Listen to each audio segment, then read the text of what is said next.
करो, ठीक है। और 1 मिनट और है, जिसको आना है वो सब आके सभी जोड़ दे रहे हैं, उसके बाद किसी को ज्वाइन नहीं किया जाएगा, ठीक है। और अगर किसी बच्चे को आवाज़ की कोई भी प्रॉब्लम है तो वो हमें बताओ जल्दी से, बाकी सब अपनी आवाज़ बंद करो।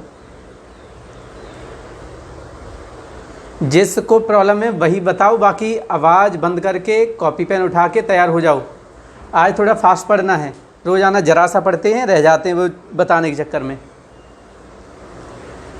मतलब किसी को कोई प्रॉब्लम नहीं है, ठीक है।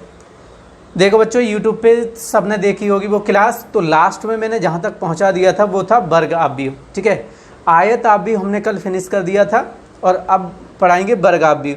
तो वर्ग आव्यूह पढ़ाने से पहले बच्चों ये देखो, ये बोर्ड पे लिखा हुआ है, मैंने कल भी बताया था।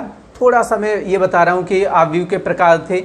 अगर पंक्तियाँ m थी, स्तंभ क्या थे, n थे, ठीक है। अगर पंक्तियाँ और स्तंभ बराबर ना हो तो वो क्या था, आयत आव्यूह। और अगर बराबर हो जाए तो क्या था, वर्ग आव्यूह। अब बच्चों इतना आराम से समझ में आ चुका होगा। देखो ये वर्ग आव्यूह है, कितने का है, 3/3 का। अब कोई नया बच्चा जो भी ज्वाइन होना चाह रहा है जल्दी से आ जाओ। और बाकी कल से किसी को भी 5 मिनट से ज़्यादा का समय नहीं दिया जाएगा। वैसे जो बच्चे आने वाले होते हैं वो सब 2 मिनट में जुड़ जाते हैं, बाकी रह जाते हैं ये पीछे, वो डिस्टर्बेंस करने लगते हैं। और किसी भी बच्चे को अगर मेरी आवाज़ की कोई भी प्रॉब्लम हुआ करे बच्चों, तो क्या करोगे, 10 सेकंड का वेट किया करो, ठीक है। आराम से फिर आ जाए। ये होता है जो हमारा डाटा होता है उसका फ्लैक्चुएसन होता रहता है, मतलब कभी थोड़ी स्पीड ज़्यादा हो जाती, कभी कम हो जाती। तो वो जब कम होती है उसी बीच में क्या होता है, वीडियो भी थोड़ी सी चिपक जाती है और आवाज़ भी। अब हो सकता है ये प्रॉब्लम मेरी तरफ से भी थोड़ी बहुत होती हो, आप लोगों की भी तरफ से होती हो, तो इसलिए परेशान नहीं होना है। चलो बच्चों अब करते हैं स्टार्ट, ठीक है। तो एक तो हमें बहुत अच्छे से समझ में आ गया बच्चों, अभी कुछ लिखना नहीं, समझना है, ठीक है। मैट्रिक्स का शुरुआती यही है कि हमें अच्छे से समझ में आ जाए, वरना तो ये होता है योगफल डायरेक्ट स्टार्ट हो जाता है, अंतर हो जाता है डायरेक्ट स्टार्ट, लेकिन आप लोगों को सबको सही से समझना है। ये क्या है बच्चों, वर्ग आव्यूह। ये जो वर्ग आव्यूह है, ठीक है, इस वर्ग आव्यूह के अंदर क्या होंगे, जितनी ही पंक्तियां होंगी, जैसे इसमें 1 2 3 पंक्तियां, 1 2 3 ही स्तंभ हैं बच्चों, ठीक है। तो यहाँ पर कोई प्रॉब्लम वाली बात नहीं है। अब क्या करना है, इसमें मैंने लिखा क्यों है ये, तो इसके लिए सबसे पहले हम क्या करेंगे बच्चों, देखो ध्यान से। इसमें 2 विकर्ण होते हैं, समझने की कोशिश करो बच्चों, ये बिल्कुल भी टफ नहीं है, आसान सा होता है। देखो मैं नीचे कुछ बना रहा हूँ, ये वर्ग बना रहा हूँ। तो सब लोगों ने सुना था कि वर्ग में 2 विकर्ण होते हैं, वर्ग में 2 विकर्ण होते हैं। कोई भी चतुर्भुज होता है उसमें 2 ही विकर्ण होते हैं, ठीक है।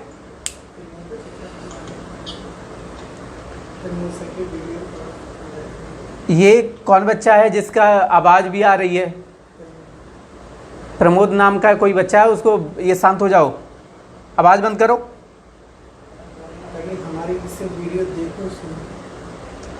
चलो देखो बच्चों, अब इधर के लिए देखो, मैंने कहा कि अगर कोई भी क्या होता है, एक चतुर्भुज होता है उसमें 2 विकर्ण होते हैं, इसको डायगोनल भी कहते हैं। एक होता है, समझने की कोशिश करो, एक होता है ये वाला, एक होता है ये वाला, इसको क्या बोलेंगे, इसको बोलेंगे, देखो बच्चों समझने की कोशिश करो, ये लेफ्ट है मतलब बाएं हाथ से के ऊपर से दाएं हाथ के नीचे, ये वाला विकर्ण कहलाता है, एक ये विकर्ण होता है। ऐसे ही इस वर्ग आव्यूह में भी, जो वर्ग आव्यूह जो पढ़ाने जा रहा हूँ, ठीक है, इसमें भी 2 विकर्ण होते हैं बच्चों। आयत आव्यूह में विकर्ण नहीं होते हैं, ये निकाल के देख लेंगे ना, वो भी मैं बताऊँगा। लेकिन वर्ग आव्यूह में 2 विकर्ण होते हैं, मैं इसको ऐसे करके ये बता रहा हूँ। एक ये विकर्ण होगा और एक ये होगा, मैं यही बता दे रहा हूँ, एक ये विकर्ण और एक होगा बच्चों ये वाला विकर्ण। इस विकर्ण को बोलते हैं मुख्य विकर्ण, मुख्य विकर्ण, ठीक है। ये शब्द बहुत अच्छे से समझना है, इसको कहीं पर नोट कर लो। वर्ग आव्यूह में 2 विकर्ण होते हैं, उसमें ये वाली साइड का विकर्ण होता है, इसको बोलते हैं मुख्य विकर्ण, ध्यान रखना। अब किसी बच्चे के दिमाग में आ रहा हो, सर ये भी तो हो सकता है मुख्य विकर्ण, बिल्कुल नहीं। मैथमेटिक्स जब बन रहा था या बनाया गया था तो इसको ही हमने मुख्य विकर्ण का नाम दिया था, इसलिए ये मुख्य विकर्ण है, ठीक है। जैसे किसी बच्चों के दिमाग में बहुत ज़्यादा ये आता रहता है कि सर इसको क्यों नहीं बोलेंगे, तो बच्चों सोचो, अपने नाम पर विचार करो। जब पंडित जी ने नाम रख दिया कि ये हैं छोटू लाल, तो आज तक वो छोटू लाल ही रहेंगे। ये नहीं होगा कि 10 साल बाद वो छोटू लाल से मोटे लाल बन जाएं, ठीक है। ऐसे ही जो मुख्य विकर्ण है वो क्या रहेगा, ये मुख्य विकर्ण, ये नाम दे दिया इसको, तो आज भी ये मुख्य विकर्ण चल रहा है। इसको अगर शुरुआत में ये नाम दे देते तो यही मुख्य विकर्ण चलता, लेकिन हमने इसको नाम दिया मुख्य विकर्ण का, ठीक है। देखो ध्यान से, अब इसको जल्दी से नोट करो, कर लिया होगा सबने। तो मुख्य विकर्ण समझ में आया। फिर मैं एक बार बोल रहा हूँ, वर्ग आव्यूह में 2 विकर्ण होते हैं, उसमें लेफ्ट मतलब दाएं हाथ के ऊपर से बाएं हाथ के निचले हिस्से को जो जोड़ने वाला विकर्ण होता है वो मुख्य विकर्ण कहलाता है। लेकिन वर्ग आव्यूह में 2 विकर्ण होते हैं, उन 2 विकर्ण में ये वाला जो विकर्ण होता है उसको बोलते हैं मुख्य विकर्ण, ठीक है। अब आ जाओ अपने कल वाले टॉपिक पर, जिसमें हमने बताया था वर्ग आव्यूह, ठीक है। तो वर्ग आव्यूह हमने बताए थे, इसमें कई भाग बताए थे, इसके आज भी समझने की कोशिश करो। हमने एक बोला था सामान्य वर्ग आव्यूह, सामान्य वर्ग आव्यूह। एक था बच्चों विकर्ण आव्यूह, विकर्ण वर्ग आव्यूह, और एक था बच्चों यहाँ से त्रिभुजीय आव्यूह, त्रिभुजीय वर्ग आव्यूह, ठीक है। अब देखो ध्यान से, इसी में मैंने कहा था बच्चों, इसी में एक और निकल के आया था, इसी के अंदर से निकल के आता है अदिश आव्यूह, अदिश आव्यूह। और इसी में बच्चों एक और निकल के आया था, इसको बोलते हैं इकाई आव्यूह या तत्समक,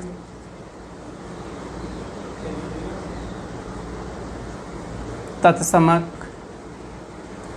आव्यूह, ठीक है। इसमें भी बच्चों हमने 2 बताए थे, समझने की कोशिश करो। एक था निम्न त्रिभुजीय,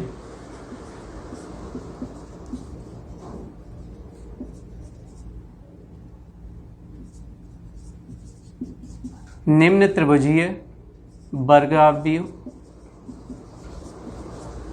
एक था बच्चों उपरि त्रिभुजी या उच्च त्रिभुजी,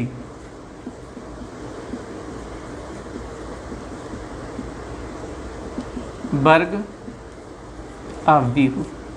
जल्दी से इसको बनाओ, फिर इसके एक एक के बारे में बताते हैं, इसके बारे में, इसके बारे में, इसके, वो सभी के बारे में बताते हैं। पहले इसको बना लो।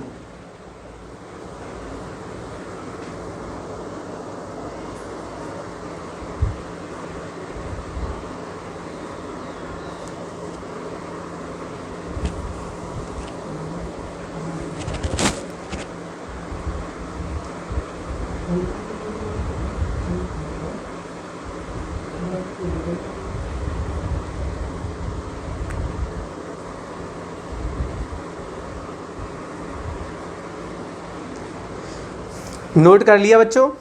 देखो अब सबसे पहले ये देखो, जैसे मैंने बोला वर्ग आव्यूह, तो सबसे पहले तो हम यहीं से बताते m = n, मतलब ऐसा आव्यूह जिसमें पंक्तियों और स्तंभों की संख्या समान हो वर्ग आव्यूह कहलाता है। आराम से परिभाषा खुद लिखोगे, ठीक है। इसमें मेरी कोई ऐसा नहीं कि मैं कुछ और लिखा दूंगा, थोड़ा समझने की कोशिश करो। इंटरमीडिएट में कंसेप्ट सीखे जाते हैं, रटने से कुछ नहीं काम चलेगा, ठीक है। देखो, हमने अगर कोई कहता है कि वर्ग आव्यूह क्या है, तो ऐसा आव्यूह जिसमें पंक्तियों और स्तंभों की संख्या समान होती है वर्ग आव्यूह कहलाता है। वर्ग आव्यूह के 3 भागों में डिवाइड कर रखा है हमने, सामान्य वर्ग आव्यूह और विकर्ण वर्ग आव्यूह और त्रिभुजीय वर्ग आव्यूह। विकर्ण वर्ग आव्यूह के अंदर से ही निकल के आता है अदिश आव्यूह, और अदिश आव्यूह के अंदर से निकल के आता है इकाई आव्यूह या तत्समक आव्यूह। ये त्रिभुजीय आव्यूह के अंदर से 2 आव्यूह निकल के आते हैं, ठीक है, जो सामने लिखे हुए निम्न त्रिभुजीय आव्यूह और उच्च त्रिभुजीय वर्ग आव्यूह, ठीक है। अब जैसे ये आता है सामान्य वर्गाव्यूह। अब बच्चों समझने की कोशिश करो, सामान्य वर्गाव्यूह का मतलब है कि ऐसा वर्गाव्यूह जिसके साथ में कोई भी प्रतिबंध ना लगा हो, वो कहलाता है सामान्य वर्गाव्यूह। ठीक है, अब ये जो दो टाइप बचे, ये वाले, एक ये वाला टाइप और ये वाला, इनके साथ में कोई ना कोई प्रतिबंध लगा होगा, कोई ना कोई कंडीशन साथ में लगी होगी। लेकिन एक ऐसा सामान्य वर्गाव्यूह जो सामान्य वर्गाव्यूह के अंतर्गत आएगा, इसमें क्या होगा बच्चों, इसमें कोई भी जो प्रतिबंध होगा या कंडीशन होगी वो कोई भी अप्लाई नहीं होगी। हम डायरेक्ट कैसे भी करके हम इसको 2/2 का बना सकते हैं, जैसे 2, 3, 4, 5। ये कितने का है, 2/2 का। इसका जो कोटि है 2/2 की वर्गाव्यूह है, समझने की कोशिश करो। ऐसे ही हम 3/3 का बना सकते हैं, 1, 2, 3, 4, 5, 6, 7, 8, 9। ये कितने का है वर्गाव्यूह, 3/3 का। मतलब सामान्य वर्गाव्यूह एक ऐसा वर्गाव्यूह है जिसमें कोई भी प्रतिबंध लागू नहीं होता है। लेकिन अब बचे, ये तो समझ में आ गया होगा, साधारण वर्गाव्यूह का मतलब होता है ऐसा वर्गाव्यूह जिसमें कोई भी प्रतिबंध या कंडीशंस ना लगी हो, वो कहलाते हैं सामान्य वर्गाव्यूह। इसको मैं मिटाता हूँ, ये बहुत आसान सा है। ठीक है, अब देखो, अब बात आई यहाँ से विकर्णाव्यूह। इसको समझना है। ये परीक्षाओं में इन तीनों से कभी कभार पूछ लिया जाता है, इन तीनों से, कि ये कौन सा वर्गाव्यूह, और ये तो बहुत मोस्ट है ये वाला। ठीक है, ये अक्सर पूछा जाएगा आप सब लोगों से। विकर्णाव्यूह क्या होता है, देखो मैंने अभी बताया था कि बच्चों मुख्य विकर्ण, समझने की कोशिश करो। अगर कोई भी वर्गाव्यूह होगा 1, 2, 3, 4, 7, 8, 11, 3, 4, ये दिखाई दे रहा है, तो इसका जो मुख्य विकर्ण है ये वाला, समझने की कोशिश करो। ये कौन सा अव्यूह है, ये तो सामान्य वर्गाव्यूह है जो मैंने अभी मिटा दिया। हम बताने क्या जा रहे हैं, विकर्णाव्यूह के लिए। तो विकर्णाव्यूह में ये होता है बच्चों, जो ऐसा वर्गाव्यूह जिसके मुख्य विकर्णों के अवयवों को छोड़कर, समझने की कोशिश करो, ध्यान से देखो। ठीक है, इसको ध्यान से देखना बच्चों, और ये बताओ इसमें क्या दिखाई दे रहा है, समझने की कोशिश करो। इसमें ये दिखाई दे रहा है कि ये वर्गाव्यूह है, लेकिन इसके मुख्य विकर्णों के अवयवों को छोड़कर, मतलब ये वाले मुख्य विकर्ण के अवयवों को छोड़कर शेष अवयव बच्चों शून्य दिखाई दे रहे होंगे। समझ गए? तो विकर्णाव्यूह की क्या कंडीशन है और इसकी क्या परिभाषा बनेगी, सोचो अपने आप बोलो, अपनी तरफ से मन में बोलो। अगर तेज नहीं बोल सकते तो मन में बोलो। ऐसा वर्गाव्यूह जिसके मुख्य विकर्ण के अवयवों को छोड़कर शेष सभी अवयव शून्य हों, ऐसे वर्गाव्यूह को विकर्ण वर्गाव्यूह कहते हैं। क्लियर बच्चों? और शायद क्लियर हो चुका होगा। ये अपने आप लिखना है, ये है विकर्ण वर्गाव्यूह का उदाहरण। फिर मैं बोल रहा हूँ एक बार, ऐसा वर्गाव्यूह जिसके मुख्य विकर्ण के अवयवों को छोड़कर शेष सभी अवयव शून्य हों, विकर्णाव्यूह कहलाता है। ओके बच्चों, कोई भी प्रॉब्लम नहीं होगी इसमें। क्या प्रॉब्लम हो सकती है, इतना सिंपल सा तो है। अब आ जाओ इसमें। अब मान लो हमने ये समझ में आया कि सर ये विकर्णाव्यूह तो चलो हमें समझ में आ गया, तो फिर ये क्या होगा। देखो इसको थोड़ा सा ऊपर मैं बनाता हूँ इसी को, और बाकी ये जो हमने बोला वो ये था 1, 0, 0, 0, 7, 0 और 0, 0, 4। ये तो था बच्चों, ये क्या है, विकर्णाव्यूह। अब आ जाओ अदिशाव्यूह पे। अब ध्यान से देखना बच्चों इसको। 2, 0, 0, 0, 2, 0, 0, 0, 2। अब बच्चों ध्यान से देखो, इसमें क्या है, इसमें और इसमें अंतर, थोड़ा सा अंतर समझो। ये भी विकर्णाव्यूह है। क्यों है विकर्णाव्यूह? क्योंकि मुख्य विकर्ण के अवयवों को छोड़कर शेष सभी अवयव शून्य हैं। ये भी विकर्णाव्यूह है, देखो, यानी मुख्य विकर्ण के अवयवों को छोड़कर शेष सभी अवयव शून्य हैं। लेकिन फिर इसमें और इसमें अंतर क्या है, देखो ध्यान से बच्चों। इस मुख्य विकर्ण के अवयव क्या हैं, अलग अलग हैं। उसमें सिर्फ ये कंडीशन थी कि ऐसा वर्ग आव्यूह जिसके मुख्य विकर्ण के सभी अवयवों को छोड़कर शेष सभी अवयव शून्य हों विकर्ण आव्यूह कहलाएगा। लेकिन अदिश आव्यूह, समझने की कोशिश करो, ऐसा विकर्ण आव्यूह, देखो ये अदिश आव्यूह कहाँ से निकल के आ रहा है, अदिश आव्यूह कहाँ से निकल के आ रहा है, विकर्ण आव्यूह में से। तो इसका मतलब क्या होगा, ऐसा विकर्ण आव्यूह जिसके मुख्य विकर्ण के सभी अवयव समान हों, कैसे हों, समान हों, और शेष सभी अवयव शून्य हों, तो वही विकर्ण आव्यूह का नाम बदल के क्या हो जाएगा, अदिश आव्यूह। आया समझ में? फिर दोबारा से समझो, ये विकर्ण आव्यूह ही है, लेकिन क्या कंडीशन है, इसके सभी अवयव समान हैं। अगर किसी विकर्ण आव्यूह के मुख्य विकर्ण के सभी अवयव क्या हो जाएं, समान हो जाएं, तो वही विकर्ण आव्यूह क्या कहलाता है, अदिश आव्यूह कहलाता है। ये बहुत अच्छे से समझ चुके होंगे। एक बार मैं परिभाषा को फिर रिपीट कर रहा हूँ। अदिश आव्यूह कहाँ से निकल के आया है, विकर्ण आव्यूह से निकल के आया है। तो विकर्ण आव्यूह, ये अदिश आव्यूह की क्या परिभाषा होगी, ऐसा विकर्ण आव्यूह जिसके मुख्य विकर्ण के सभी अवयव समान हों और शेष सभी अवयव शून्य हों, अदिश आव्यूह कहलाता है। अब बच्चों ये मत सोचना कि यहाँ पर सर 2 ही होगा, बिल्कुल नहीं। अब देखो यहाँ से मैं मिटा के बता रहा हूँ, यहाँ पर 5 हो सकता है बच्चों, लेकिन समान होना चाहिए। यहाँ पर बच्चों क्या हो सकता है, के हो सकता है, समान होना चाहिए। यहाँ बच्चों क्या हो सकता है, पी हो सकता है, कुछ भी हो सकता है यहाँ पर, लेकिन समान होना चाहिए। ओके बच्चों, ठीक है।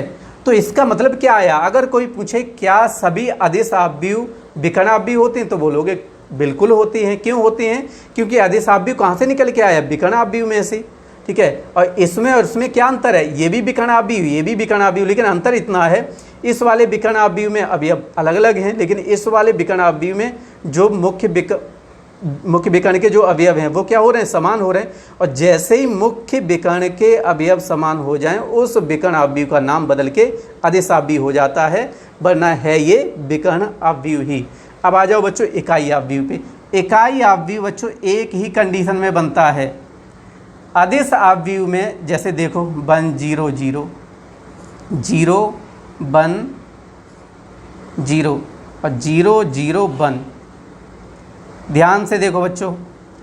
अब बच्चों आपको लग रहा होगा सर ये क्या, अलग से थोड़ी नहीं लिख दिया, ये क्या लिख दिया, ये अदिश आव्यूह लिख दिया, ये 1 1 1 आ रहा है। यही कंडीशन बस इकाई आव्यूह के अंतर्गत है या तत्समक आव्यूह के अंतर्गत है। इसमें एक ही कंडीशन है। अब ध्यान से सुनो, ऐसा अदिश आव्यूह, देखो अदिश ही है ये, देखो हर जगह प्रत्येक अवयव क्या है, समान है, लेकिन क्या हो रहा है, ऐसा अदिश आव्यूह जिसके, बच्चों किसी की आवाज़ आ रही है, आवाज़ बंद करो।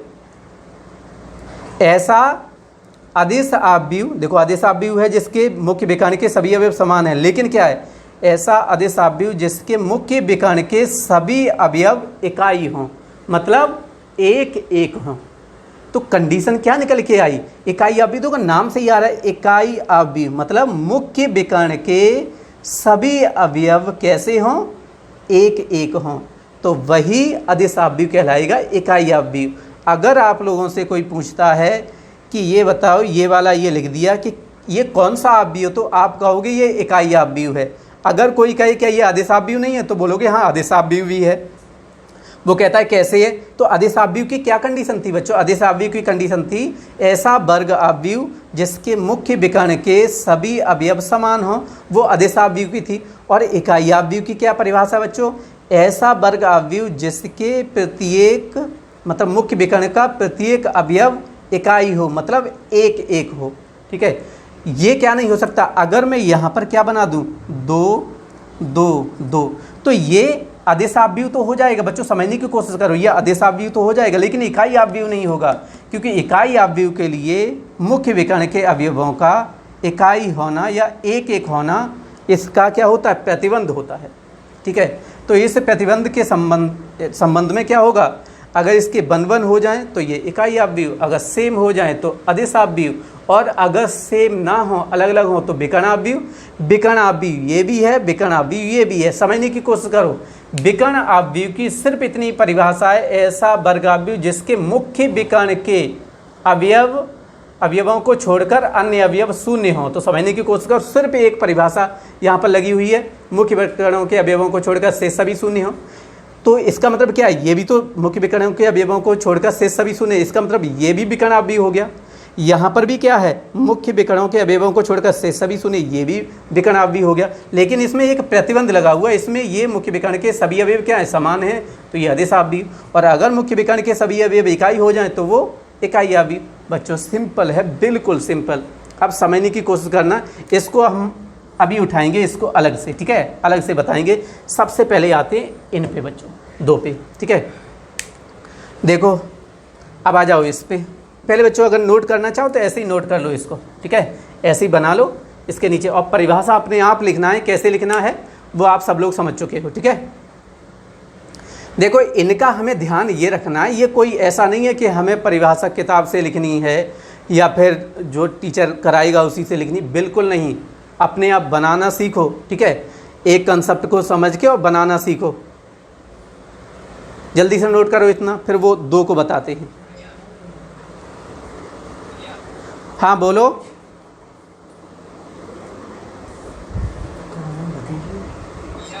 क्या प्रॉब्लम हो रही है, बोलो।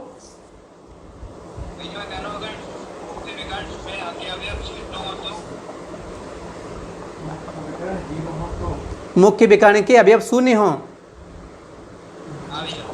वो अभी आगे बताएंगे। वो अन्य वाला बताया था हमने कि अन्य हैं, उसमें बताएंगे अभी, ठीक है। पहले इसको नोट करो, आगे सब कुछ क्लियर हो जाएगा। अभी तो बहुत सारी चीज़ें बतानी है इसमें, ठीक है।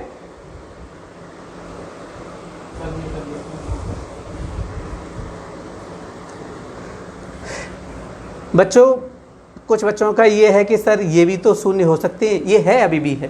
देखो हमने इसमें अगर पता हो तो अवयव में जो हमने प्रकार बताए थे उसमें था आयत अवयव, फिर वर्ग अवयव, एक था अन्य अवयव, उस पर तो हम पहुँचे ही नहीं है। देखो कल वाली अपनी कॉपी में देखो लिखा होगा। अभी हम वर्ग अवयव के बारे में बात कर रहे हैं, अब बता रहे हैं ये 2 देखो क्या होते हैं। बच्चों इधर का चलो मिटाएंगे नहीं, अभी थोड़ा सा लिंक करेंगे सबको एक साथ। देखो अब ध्यान से देखना, इसका मैं एग्जाम्पल लिख रहा हूँ, एग्जाम्पल से ही समझ लेना है, ठीक है। निम्न त्रिभुजीय अवयव, ये होता क्या है निम्न त्रिभुजीय अवयव, देखो 1 2 3 0 4 5 0 0 2, ठीक है। दोनों को एक साथ देखना है, ठीक है। एक साथ देखने के बाद पहले आप सब लोगों को पकड़ना है मैंने इसमें किया क्या है, ठीक है, और अपने आप परिभाषा बनानी है। पहले ध्यान से देखो इसको भी देखो।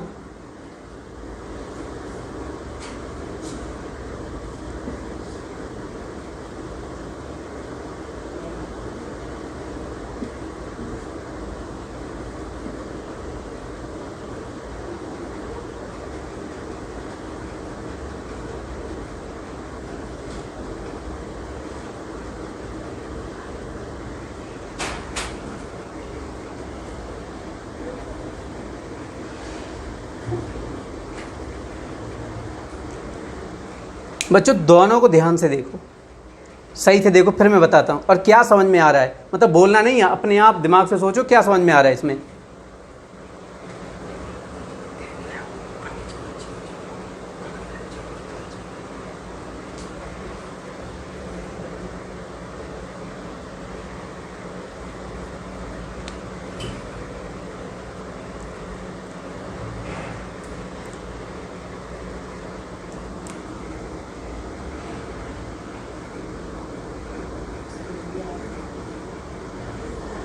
बच्चों देखो इसमें मैंने एग्जाम्पल थोड़े से पलट के लिख दिए हैं, ठीक है। मतलब ये होना चाहिए था इधर, ये होना चाहिए था इधर, तो हम क्या करेंगे अब।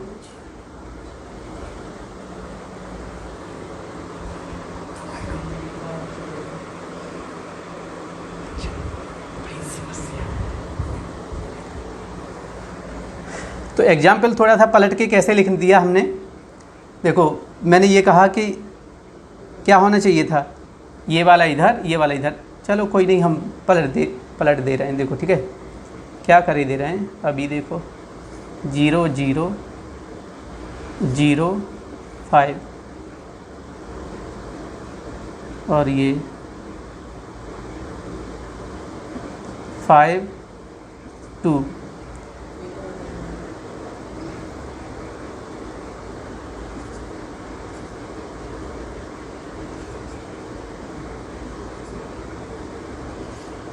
यहाँ पर देखो बच्चों, ये पलट के इधर के तो कर दो 0, ये भी 0, ये भी 0, इधर के बना दो कुछ 2 5 4 या 3 कर दो। इससे कोई परेशान नहीं होना है कि मतलब बार बार मिटा रहे हैं, हमें कुछ समझ में नहीं आ रहा है। ये सब क्या है, ये ज़रा सा है, समझने की कोशिश करो। अब देखो ध्यान से, ये देखो मुख्य विकर्ण। अब मैंने दोनों में मुख्य विकर्ण बनाए, इधर भी देखो, यहाँ पर भी हमने मुख्य विकर्ण बनाया।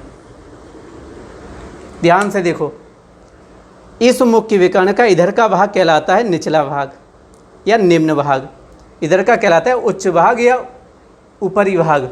फिर मैं बोल रहा हूँ, मुख्य विकर्ण से नीचे का भाग निम्न भाग, मुख्य विकर्ण से ऊपर का भाग उच्च भाग या ऊपरी भाग।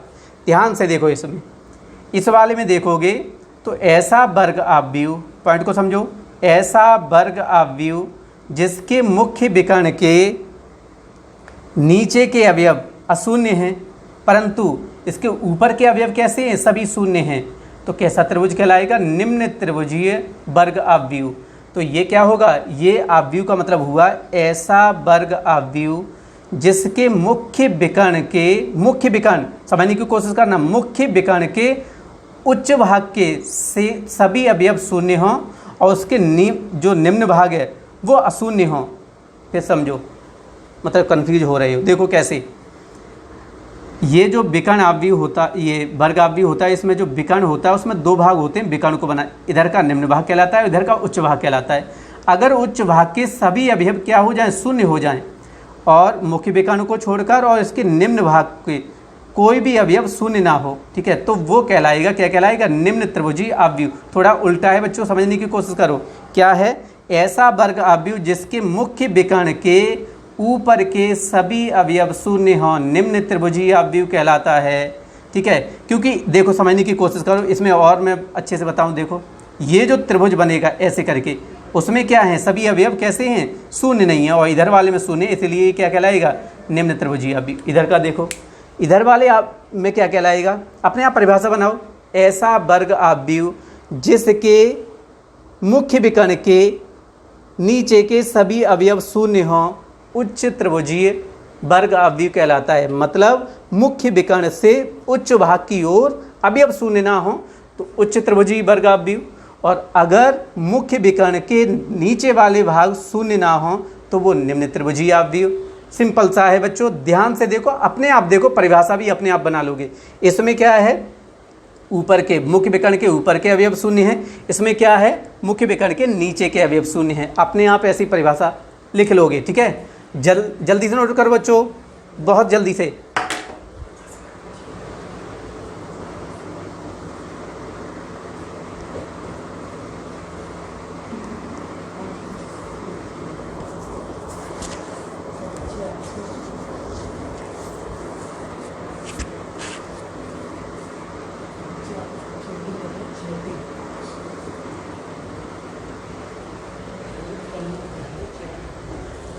और ये कुछ नालायक बच्चे ऐसे हैं जो आपस में चैट कर रहे हैं। ठीक है, अभी बाद में ये सब मैंने देख लिया है कौन कौन चैट कर रहा है, बाद में बताता हूँ सबको कॉल करके जिसने चैट की है।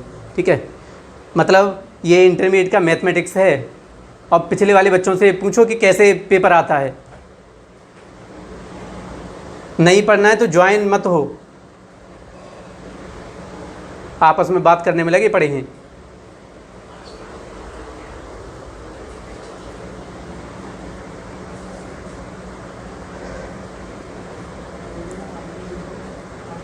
बच्चों इसको हम हटा रहे हैं, और देखो वो वाला जो हमारा था एक अन्य आव्यूह। ठीक है, अपनी कॉपी में देखो कल वाला जिसमें अन्य आव्यूह लिखा हुआ था। अन्य आव्यूह में क्या होगा, मैंने बताया था कि आव्यूह के प्रकार बताए थे, तो उसमें जो मैंने बताए थे वो 3 भागों में डिवाइड कराया था। आयत आव्यूह, एक था वर्ग आव्यूह, एक था अन्य आव्यूह। अन्य आव्यूह में बच्चों हेडिंग डाल दो यहाँ पर शून्य आव्यूह, शून्य अवयव। ठीक है, बाकी ये मिटा के इसको कर दो, ये बाकी तो पढ़ लिए हैं। अन्य अवयव में क्या हेडिंग डालोगे? शून्य अवयव। अब ध्यान से देखो, 0 0 0 0 2/2 का है ये। अगला देखो 0 0 0 0 0 0 0। ठीक है, ध्यान से देखो ये कितने का है? 2/4 का। एक और देखो 0 0 0 0 0 0 0 0 0, ये 3/3 का। कुछ समझ में आ रहा है? देख के ही समझ में आ रहा होगा। ठीक है, परिभाषा अपने आप लिखो। ऐसा अवयव जिसका प्रत्येक अवयव शून्य हो, शून्य अवयव कहलाता है। ठीक है, अब वो शून्य अवयव वर्गावयव भी हो सकता है। अगर मान लो उसके क्या हों, पंक्तियाँ और स्तंभ समान हो तो क्या कहलाएगा? शून्य वर्गावयव कहलाएगा। ये आयत वर्गावयव कहलाएगा। ठीक है, ये भी हो सकता है, यहाँ से स्तंभ वर्ग या शून्य अवयव कहलाएगा। ये क्या कहलाएगा? शून्य शून्य शून्य। ये क्या हो जाएगा? पंक्ति वर्ग, ये शून्य अवयव कहलाएगा। इसका मतलब क्या? शून्य अवयव की क्या परिभाषा हुई? ऐसा अवयव जिसका प्रत्येक अवयव शून्य हो, शून्य अवयव कहलाता है। लिखो परिभाषा जल्दी से, और इसके यही एग्जाम्पल लिख लेना। लिखो ऐसा अवयव जिसका प्रत्येक अवयव शून्य हो, जिसका प्रत्येक अवयव शून्य हो, शून्य अवयव कहलाता है। शून्य अवयव कहलाता है। इसे कैपिटल ओ से प्रदर्शित करते हैं। इसे कैपिटल ओ से प्रदर्शित करते हैं। इसे कैपिटल ओ से प्रदर्शित करते हैं। अगर कहीं पर भी लिखा हुआ हो ऐसे करके O 2 × 2, इसका मतलब डायरेक्ट हम क्या करेंगे? 0 0 0 0। अगर कहीं पर लिखा हो 3/3 तो हम क्या करेंगे? जैसा लिखा हो वैसा ही हम इसको बना देंगे। ठीक है,